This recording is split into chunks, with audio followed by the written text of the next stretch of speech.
நாமக்கல் மாவட்டத்தில் உள்ள ராஜா வாய்க்கால், மோகனூர் வாய்க்கால், குமரபாளைய வாய்க்காலில் கடும் தண்ணீர் தட்டுப்பாடால் விவசாயிகள் பெரும் அவதிக்குள்ளாகி வருகிறார்கள். இது சம்பந்தமாக இன்று வேலூர் பொதுப்பணித்துறை அலுவலகத்தில் 500க்கும் மேற்பட்ட விவசாயிகள் இன்று அலுவலர்களை சந்திக்க வரலாம் என்று வந்தோம். ஆனால் அலுவலர்கள் இல்லை. உடனடியாக இங்கு காவல்துறையினர் வந்து எஸ்டி அவர்களுக்கு தகவல் கொடுத்து எஸ்டி அவர்கள் இங்கு வருகிறார். இன்று மாலைக்குள் விவசாயிகள் இங்கு இருக்கின்ற விவசாயிகள் இன்று மாலைக்குள் எங்களுக்கு தண்ணீர் வேண்டும் என்று கேட்டார்கள். அவர் அதற்கு சம்பந்தப்பட்ட சிஇடம் கேட்டு நாளை மாலைக்குள் பதிலளிப்பதாக கூறியுள்ளார்கள். அது மட்டுமல்லாமல் இங்கிருக்கின்ற நீரேற்று பாசன சங்கங்கள் மற்றும் டிஎன்பிஎல்லிற்கு தேவைக்கு அதிகமாக தண்ணீர் அளிக்கிறார்கள்.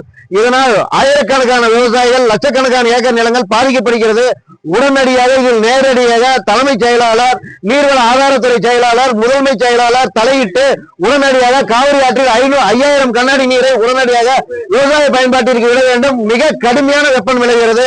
உடனடியாக தண்ணீர் திறக்க நாளை மாலைக்குள் தண்ணீர் திறக்கவில்லை என்றால் நாளை மறுநாள் காலை 10 மணி அளவில் தேசிய நெடுஞ்சாலையில் மிகப்பெரிய போராட்டத்தில் விவசாயிகள் இறங்குவோம் என்பதை இங்கிருக்கின்ற ராஜ வாய்க்கால், குமரபாளைய வாய்க்கால், மோகனூர் வாய்க்காலின் அனைத்து விவசாயிகள் சார்பாக தெரிவித்துக் கொள்கிறோம்.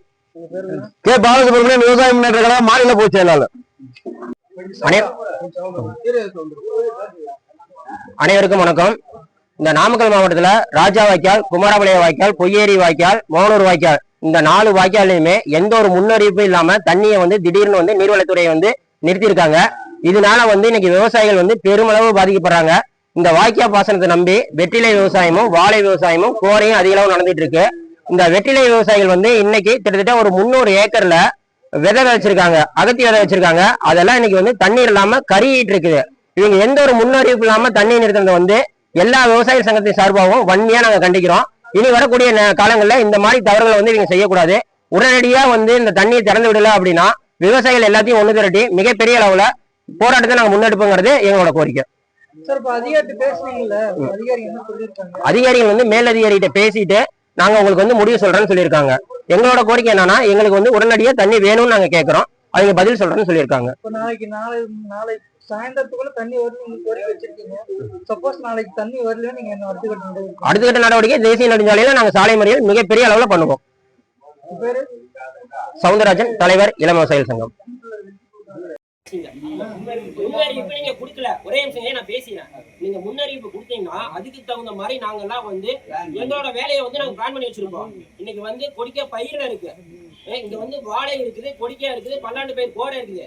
திடீர்னு நீங்க அடைச்சிறீங்க. எங்களுக்கு என்ன ஆகுது? எங்களுக்கு ஒரு பயமாகுது, ஒரு அச்சத்தை நீங்க ஏற்படுத்துறீங்க. இல்லைங்க, நான் ஃபர்ஸ்ட் பேசினேன். இப்ப எவ்வளவு நாளுக்கு அப்புறம் எங்களுக்கு தண்ணி வருங்கிறதே எங்களுக்கு தெரியாம இருக்குது. இதுக்கு முன்னாடி யார் தண்ணி அடைச்சாலுமே கூப்பிட்டு ஒண்ணு ராஜா வாய்க்கால் விவசாய சங்க தலைவர்கிட்ட கூப்பிட்டு சொல்லுவாங்க. அவங்க எல்லா விவசாயிகளும் தெரிவிப்பாங்க. இந்த தடவை அந்த சம்பவம் நடக்கல. இது வன்மையா நாங்க கண்டிக்கிறோம். இந்த வேலையை மறுபடியும் நீங்க பண்ணக்கூடாது.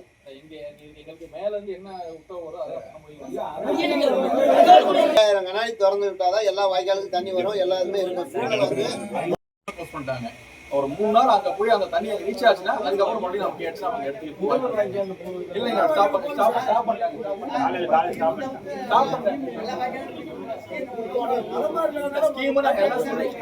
இல்லைங்க எல்லாமே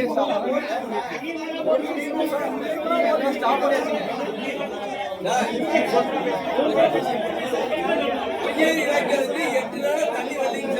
தண்ணி வரும்போதே தண்ணி வரலீங்க. வாய்க்காலுக்கு 15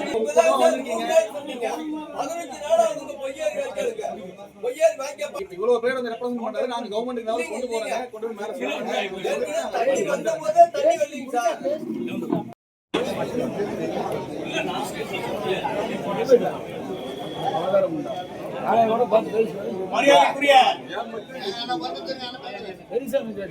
அதிகாரிகிட்ட முறையா ஒரு நம்பிக்கையோடு நீங்க நம்மளுடைய பிரச்சனையை எடுத்து சொல்லுங்க. அவர் தண்ணி அவருக்கு பிரியந்தா தண்ணி வச்சுக்கோ. அவர் பிரச்சனையை அவங்களுடைய வாக்கியனுடைய தகவல் கொண்டு போவாங்க. அதனால கொஞ்சம் பொறுத்திருந்து நம்ம என்னென்ன பயிர் வச்சிருக்கிறோம், வாழை, வெற்றிலை, கோரை, இப்படி முக்கியமான இந்த இழப்பையெல்லாம் கேட்டுவாங்க. அவரு என்ன போட்டுருக்குது நடுவர் மட்டத்தில் அது டெல்டாவுக்கு சொல்ற வார்த்தை. ஜனவரி ஜூன் 12 ஜனவரி 21 வரைக்கும் மேட்டூர் சீசன்.